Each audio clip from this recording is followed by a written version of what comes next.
Circuit operates all-electric shuttles throughout heavily congested downtown areas across the country, focused on 0 to 3 miles on-demand service.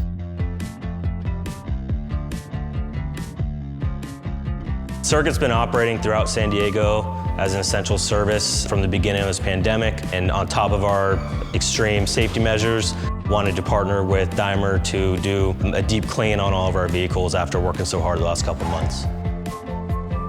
So on top of Circuit's current cleaning measures, seeing how something like the UV hammer is used so efficiently in hospitals, on airplanes, elsewhere, we wanted to come in and make sure all of our vehicles are cleaned and our riders feel comfortable using our service throughout the pandemic.